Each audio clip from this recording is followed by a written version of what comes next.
It's the third week of October, and Jack Uxa is here with the latest look at Lake of the Ozarks. It's brought to you courtesy of Tackle HD. Hey everybody, it's Jack Uxa here with your fishing report for Lake of the Ozarks, presented by Tackle HD. It's going to be the middle to the end of October. Things are cooling down. We're starting to get some really dropping water temperatures. We've had some cool nights for a while. Some of our daytime temperatures are getting down there too, which is making that lake temperature drop a lot. It's about 69, and by the time this airs, it'll be a little bit less than that. If you get up to the upper river sections, like the upper Gravois, upper Niangua, I would expect mid to lower 60s, and not like a big deal. I don't pay that much attention to the water temperature this time of year. It's really more about what's going on this day, because unfortunately it's been changing a lot. We've had some really tough fishing, but that doesn't mean that you can't catch them, and doesn't mean you're not going to have some good fishing at times. It's just been unpredictable, and you just got to roll with the punches, whether that means you're catching them deep or shallow, because to be honest with you, I'm going all over the place. I'm throwing a variety of lures, and for the most part, I'm starting off with faster moving baits. A buzz bait this time of year is a classic for Lake of the Ozarks. James Watson came out with the Tackle HD buzzer a couple years ago. Man, this thing's great.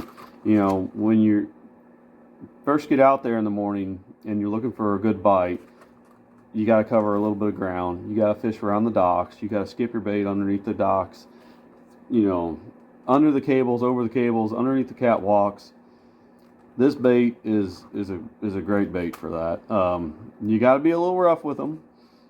This is kind of how this lake is. You gotta really zing it in there, and sometimes sometimes you're gonna miss. you're gonna get some backlashes, and you're gonna be kind of abusive to your lure.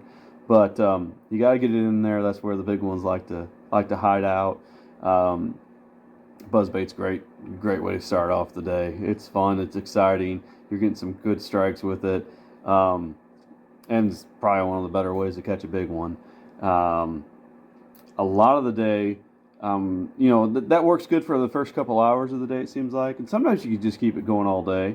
But I've got a square bill tied on here. This is you get 2 in a pack. These things are awesome. Not really so good for fishing underneath the docks, but what I'm doing with this is I'm covering a lot of ground. I'm fishing a lot of the corners of the docks. I'm fishing like twice as many docks, the outside corners versus like underneath, because you just cover a lot more ground. These things are great. They're just a good size. You get 2 in a pack, so if you're banging them off a dock and something happens, it's not so big of a, it's no big deal, because they're inexpensive, and they work good. I mean, they catch them really good. We are seeing some different watercolors right now that I want to talk about a little bit. Parts of the lake are turning over. Guys have been talking about it for a little while now. I can't really say I can definitely say that it's turning over, because I'm still catching fish for the most part. But there's some areas with dirty water, and that's where your chartreuse and black is just kicking butt. That's probably my favorite color. And on days where it's really bright and sunny and you're in some clear water areas, this is sexy shad. You can't go wrong with these 2 colors, man. They're great. Every fisherman needs to have a stash of those things, tied on, ready to go. We are seeing some fish that are busting some shad right now, particularly in the back part of the coves where they're chasing shad, and you got to be right on them. You got to make a cast within a couple feet, and it's got to be within seconds. And so having a crankbait ready to rock and roll is good. I have been throwing a few lipless rattling baits like this. Great bait to once again find and locate some fish, and when you find them, it seems like you'll run into little packs of aggressive fish, where they'll bite just about anything. But I can't say I've really caught anything big on this bait. It's been a lot of just average bass, 1-pounders, and we have been catching some white bass, so that's good too. Not really a tournament bait, but a fun bait. easy bait to throw. You just throw it out there, reel it in pretty fast. And like I said, it's a good bait to help locate some schools of bass. A lot of times, even after you locate that school of bass, you have to have a variety of lures on your deck ready to go to pluck off one or two more bass out of that school while they're feeding. And I've got here a swimmer. Sorry, I know you can't really see it. It's just a swim bait. It's just and that's a smaller size. They make two sizes. One's a little bit bigger, and this is a 3.5-inch size.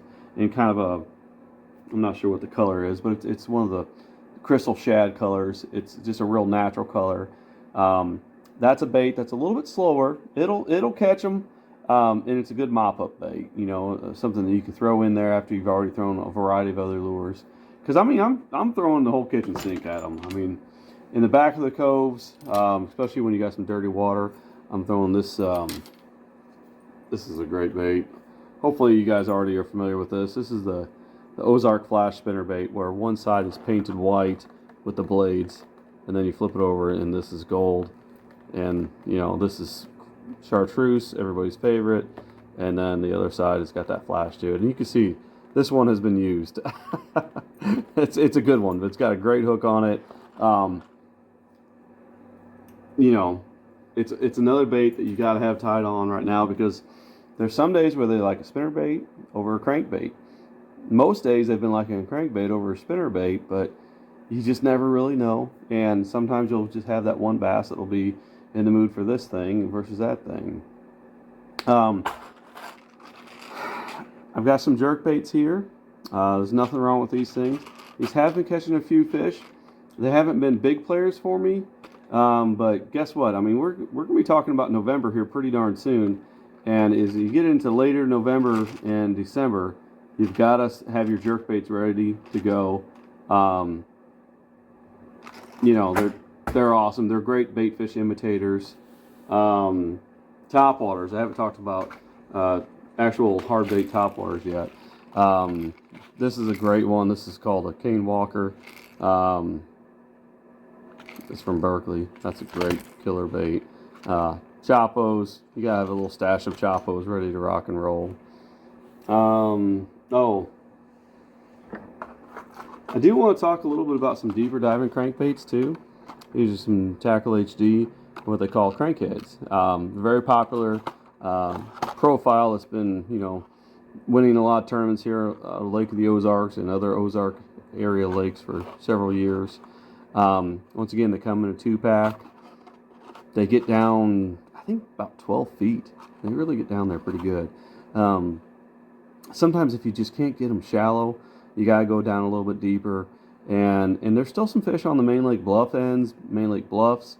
If you can't catch them shallow, or maybe if you're just tired of following other fishermen in the back of the coves and you want to get some other fresh fish, I've been taking some of these things, and they're great for covering a lot of ground, because like I said, the fish are pretty aggressive right now, but it doesn't mean they're necessarily easy. And you gotta cast and cast and cast and cast, and then all of a sudden you'll just run into a little pack of aggressive fish, and you've got to be efficient once you get there. This will help you find them, and they get in a lot of different moods. Unfortunately, we've had a lot of fronts lately. We've had a lot of tournaments lately, and so the fish are pretty beaten up right now. They've been, I think this past weekend we had 180 boats on Friday, 180 boats on Saturday, and there was about eight other tournaments this past weekend. And things will start to slow down here once we get into November a little bit, but we've had a lot of tournaments lately, and that with the big cold fronts. Yesterday was actually kind of like the start of the big cold front. 25-mile-per-hour winds out of the north, and overnight lows in the 20s, and it's definitely fall now. We're definitely seeing that. But I tell you what, we were in the back of a cove tonight, and the bass were just, man, they were all over the place. We caught a good number of them, but we saw even more. We saw a bunch of them back there. And like I said, there are some white bass, so it's not all largemouth, even though I kind of prefer to talk about largemouth. I think that's what most people kind of that's most people's favorite fish is a largemouth. But the whites and the largemouth are mixing together. They're helping each other. They're all feeding. You can really tell that they're feeding up for fall and for winter before too long. Speaking of feeding, we are seeing some crappie that are starting to bite. I've been using some of the Tackle HD crappie baits to do a little bit more crappie fishing. I want to get more into it still. I've had certain days where we've done really well for them, and then certain days, it's just okay for them. Kind of depends on how they're setting up on the docks. It hasn't been all that great. Like there's times where you'll catch them really good underneath the docks, especially if you get in the upper river sections, that water that's a little cooler. Crappie just tend to love that cooler water, and most of the lake is still hovering around that 70-degree mark, so it's like okay, it's kind of good. Kind of depends on the weather. Kind of depends on if you got like a low pressure front moving in, which they like that dropping barometric pressure, and so crappie fishing's been okay. It's been decent. I think it's going to get a lot better here pretty soon. That's just kind of typical for this time of year, I guess you could say. October's good, but December is probably my favorite month of the whole year for crappie. I've been using a lot of this color too, guys. Hopefully you see this. It's pink and like a yellow. It's called Electric Chicken. That's been a really good color for me lately. But a variety of colors is, you can throw some more natural colors too. Sometimes it's just important to change it up. If you're sitting on a school for a while and they stop biting, throw a different color in there.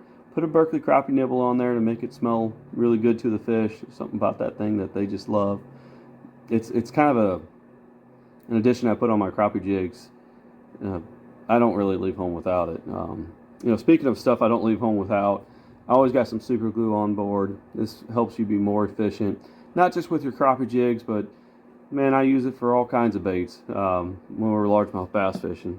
I got these little things I make up. This is just a little weight, a little zip tie, and a little snap on there. Y'all have probably heard me talk about these things in the past. If you get a snag, you just put your line on this little clip, send it down into the water, and jiggle it around. You're gonna save a lot of lures. You're gonna be back in the action before too long and not having to retie. Now sometimes you will lose the weight also, so they're cheap to make up. They save you a lot of money. Also got some Captain Dave's Hog Jam here, guys. I put scent on a lot of my baits, especially if I've been using them for a little while. It seems like it helps. With the crankbaits and stuff, the baits that are moving really fast is probably not as important. But anytime I've got a slow moving bait, I put scent on there. There's certain days where it can make a difference, certain days where it can give you a few extra bites, and some days it doesn't make a difference. But just put it on there first and foremost, and then you don't have to worry about whether or not they're picky or not. But I do want to mention too, I'm on the cover of a magazine, Fishing News. So if you're at Lake of the Ozarks, we're in the area, and pick up a free copy. My buddy Bass and Bob puts that out, and he'll be starting his wintertime series tournaments here before too long. I believe he's got one coming up just after Thanksgiving, and those are always really fun. He takes care of us fishermen. He puts he has breakfast for everybody. He has dinner for everybody. He has several different prizes, not just for the top weights. Usually he's got like the biggest Kentucky award or the smallest limit award, so he makes it fun. And usually the people that kind of fish those tournaments are competitive. They want to win, but they're also more giving and sharing with their information. And you just don't see that in most other tournaments. So check out bassandbob.com. Check out his magazine, Fishing News. Happy to be on the cover of that. Thanks, Bob. And that's about it, everybody. Tight lines.